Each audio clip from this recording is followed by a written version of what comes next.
Assalamualaikum warahmatullahi wabarakatuh. Kembali lagi di channel Marsha Subiakto. Pada kesempatan kali ini kita akan kembali membahas informasi menarik. Kali ini kembali terkait dengan seleksi P3K di tahun 2024 ini ya. Jadi kemarin kembali ada informasi atau berita menarik berkaitan dengan seleksi P3K ini. Ada salah satu instansi daerah ya, yaitu pemerintah Kabupaten Kudus yang tidak mempersulit gitu ya terkait dengan pendaftaran P3K khususnya bagi honorer atau tenaga non ASN.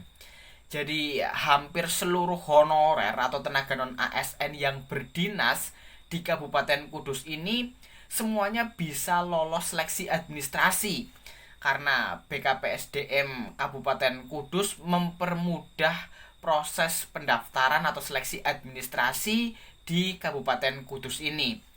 Jadi pemerintah Kabupaten Kudus memang berkomitmen ingin sekali membantu para honorer menyelesaikan permasalahan honorer agar di tahun 2025 dan seterusnya di Kabupaten Kudus semuanya pegawainya bisa berstatus sebagai ASN. Walaupun tentunya belum bisa diangkat menjadi P3K penuh waktu semuanya karena tentunya anggarannya belum mencukupi.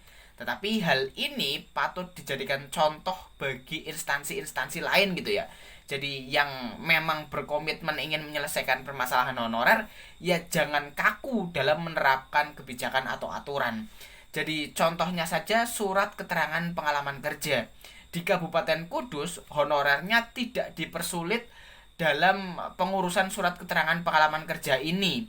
Jadi yang penting para honorer atau tenaga non ASN memiliki ijazah yang sesuai dengan jabatan yang dilamar, maka dipastikan mereka bisa lolos seleksi administrasi P3K tahun 2024 ini. Dan untuk lebih jelasnya terkait dengan hal ini, kali ini kita akan coba lihat beritanya ya. Langsung saja bagi yang penasaran, simak terus. Oke, bismillahirrahmanirrahim, langsung saja kita mulai. Jadi inilah berita atau informasi berkaitan dengan pemerintah Kabupaten Kudus ya, yang terkesan mempermudah gitu ya para honorer atau tenaga non ASN-nya dalam mendaftar seleksi P3K di tahun 2024 ini. Dan tentunya hal ini cukup baik gitu ya bagi para honorer atau tenaga non ASN karena mereka dipastikan bisa diangkat menjadi P3K di tahun 2024 ini. Jadi kita coba bacakan ya. Diberitakan oleh cpn.com, judulnya seluruh honorer database PKN dan tercecer jadi peserta seleksi P3K 2024. Suket tak masalah. Kita coba bacakan ya. Seluruh honorer database PKN dan tercecer jadi peserta seleksi P3K 2024. Surat keterangan tidak jadi masalah. Langkah tersebut diterapkan Pemkab Kudus, lantaran itulah Kabupaten Kudus tidak menyisakan satupun honorernya tahun ini. Alhamdulillah semua honorer database PKN dan non-database PKN kami akomodasi pada seleksi P3K 2024. Kata Kepala Badan Kepegawaian dan Pengembangan Sumber Daya Manusia Kabupaten Kudus, Putut Winarno kepada CPNN Kamis 21 November 2024. Dia mengungkapkan, Pemkab Kudus sangat berpihak kepada honorer. Itu sebabnya semua persyaratan dipermudah, termasuk surat keterangan pengalaman kerja. Pak Win, Sapan Putut Winarno mencontohkan honorer di Dinas PUPR yang jabatannya penjaga pintu air.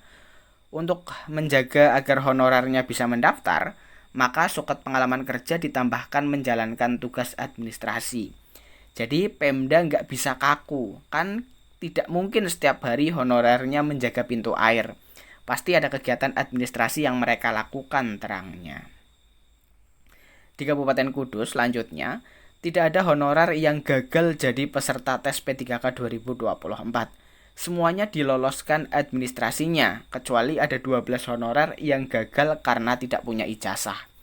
Kasus ini, kata Pak Win, sulit dibantu Pemkab karena ijazah itu syarat wajib. Oleh karena itu, Pemkab Kudus memberikan solusi dengan mengangkat 12 honorer tidak punya ijazah ini menjadi tenaga outsourcing. Pemkab Kudus komitmen menyelesaikan honorer sesuai amanat Undang-Undang ASN 2023.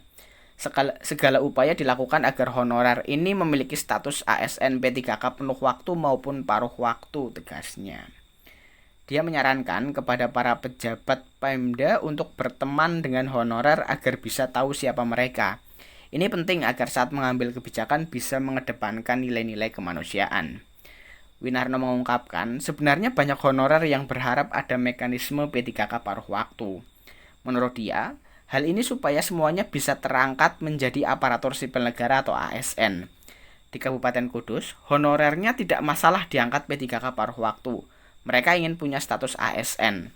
Dia menjelaskan, honorer atau tenaga ASN bekerja setiap hari. Mereka ini ketika diangkat P3K akan ditempatkan di situ lagi. Jadi kata dia, cuma statusnya diganti saja menjadi ASN. Mereka hanya ingin bekerja di tempat asalnya dan tidak diberhentikan. Pak Win menegaskan komitmen pemerintah Kabupaten Kudus untuk menyelesaikan honorer secara bertahap karena disesuaikan dengan kekuatan anggaran. Tentunya dengan catatan-catatan tidak ada rekrutmen honorer baru lagi. Pak Bupati sudah mengarahkan agar pengangkatan P3K dari honorer ini bisa bertahap sampai 5 tahun ke depan. Selama itu juga jangan mengangkat honorer baru lagi, ungkapnya. Lebih lanjut, dia mengatakan hasil pendataan Badan Kepegawaian Negara 2022 mencatat jumlah honorer atau tenaga non-ASN sebanyak 3.195. Dari jumlah tersebut, yang sudah diterima P3K sebanyak 569 dan masih ada sisa 2.626. Honorer K2 sebanyak 101 yang diterima P3K 18, sehingga tersisa 83.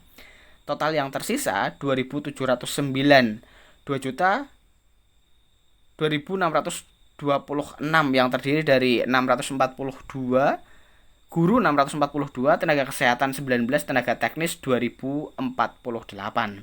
Nah, untuk tenaga teknis ini lulusan SMA ke bawah berjumlah 1308. Pendidikan D2 ke atas 740 orang. Potut Winarno mengatakan, Pemkab Kudus sudah mengirimkan usulan perincian formasi ASN 2024 untuk P3K teknis yang bisa diisi oleh kualifikasi pendidikan SD sederajat, SMP, SMA sederajat sebanyak 144 formasi yang tersebar pada instansi pemerintah setempat. Jadi, yang masih harus diselesaikan Pemkab Kudus masih sekitar 2000-an. Salah satu solusinya dengan sistem P3K paruh waktu jika regulasinya sudah ada. Ya, jadi itulah ya berita atau informasi berkaitan dengan pemerintah Kabupaten Kudus yang berkomitmen ingin menyelesaikan permasalahan tenaga honorer gitu ya. Jadi Pemkab Kudus ini berusaha mempermudah agar para honorernya bisa lolos seleksi administrasi dan bisa mengikuti seleksi P3K. Yang pada akhirnya nanti semua yang bisa mengikuti seleksi P3K ini akan diangkat menjadi ASN P3K, baik penuh waktu maupun paruh waktu. Jadi saya rasa ini adalah hal baik gitu ya, yang bisa dijadikan contoh untuk instansi-instansi lainnya agar tidak ada honorer yang tercecer atau tidak diangkat menjadi ASN P3K.